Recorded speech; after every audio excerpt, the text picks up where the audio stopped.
Danny Flexen here for Seconds Out. Delighted to be joined by Eddie Hearn. And Eddie, we haven't done this in a while, but we're going to go quickfire with Eddie Hearn. I know, you're excited, I can tell. Sounds good to me. This is my 90th interview. At least. You're a trooper. This fight here in Liverpool, or this show rather, absolutely stacked. Is this something DAZN viewers can expect going forward from all the UK shows? Absolutely. Can I give you this every time? I'll do my best. This is exceptional.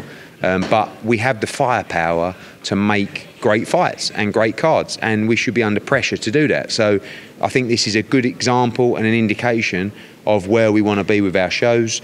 Fights like Smith-Fowler, I'm not saying that that's a pay-per-view fight on Sky, but we just wouldn't have made it because we didn't have the budget and we didn't have the ability to go in and say, yeah, if you want that much money, it makes sense. Let's do it. It's a great fight. And that goes throughout a lot of the fights on the card. So, yes, keep the pressure up for me to do more shows like this. Now, talk about DAZN generally. We saw some comments attributed to the CEO not too long ago saying that the US wasn't an area of focus for them any longer. What did you make of it when you saw that? He didn't say the US wasn't an area of focus any longer. He just said, I believe that the US wasn't a major focus or something like that. It's definitely not. I mean, they're huge in so many different markets.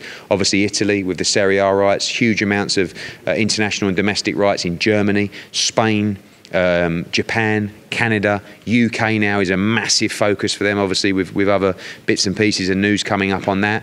So the US is, I don't think, a major focus from them. They're a boxing platform in the US, as they are now in every country globally.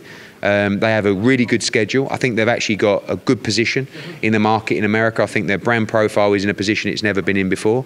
But I would definitely say that America, and not speaking on their behalf, is not their priority at all. You know, their priority is big markets where they have international rights in multi sports across the board, and the US is one of the markets within the global footprint of DAZN boxing that obviously they have a large amount of subscribers for. And when you look at the schedule coming up, you've got Mikey Garcia next week. You've got Demetrius Andrade, quadruple world championship header. You've got Jamie Munguia against Rosado with Golden Boy. We've just been awarded the Teofimo Lopez against Cambosa's fight. Ryan Garcia is going to be scheduled with Golden Boy, and we're going to schedule Devin Haney.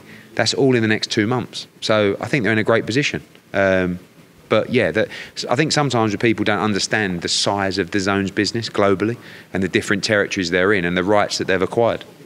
Now, from one broadcaster to another, how much of Sky's new innovations, or I suppose you can have old innovations, can you? How much of their innovations were down, do you think, as a response to some of the criticisms you made when you moved to DAZN? All of it. I mean, they weren't looking to make innovations when I was there.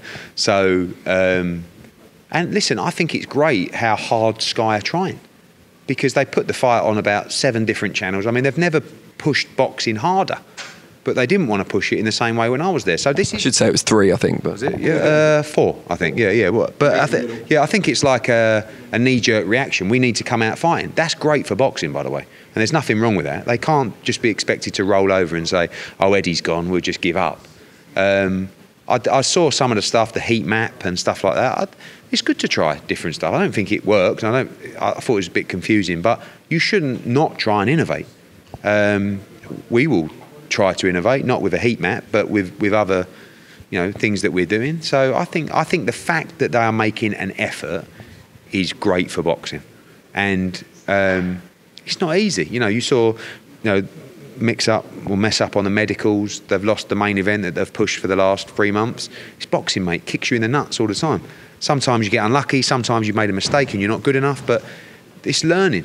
And it's not easy just to rock in and roll up and crack on as a machine that has been doing this for 30 years and has a huge team in place. So I think the fact that they're in boxing and trying is brilliant for the sport. Fury Wilder, in a nutshell, what's your prediction? I think Tyson Fury will win on points. I think he'll box a clever fight, although that could unfold.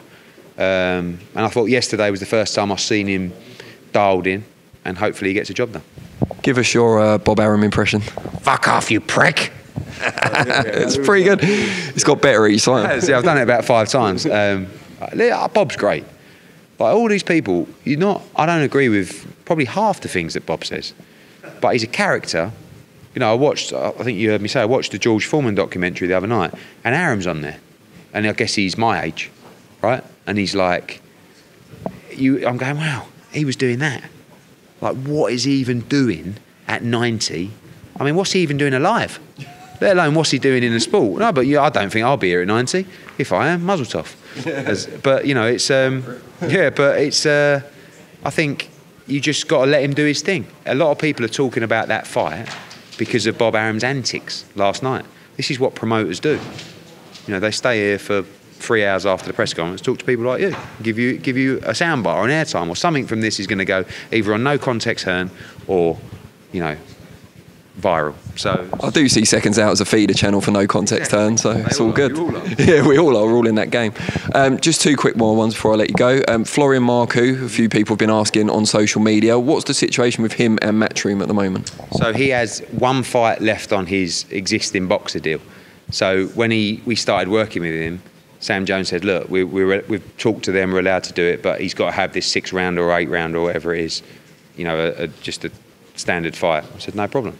So, how do you feel about some of their press releases that implied it's a longer deal? Didn't Sam Jones have an argument with you where he confirmed he hasn't done a longer term deal with Boxer? But listen, he's welcome to.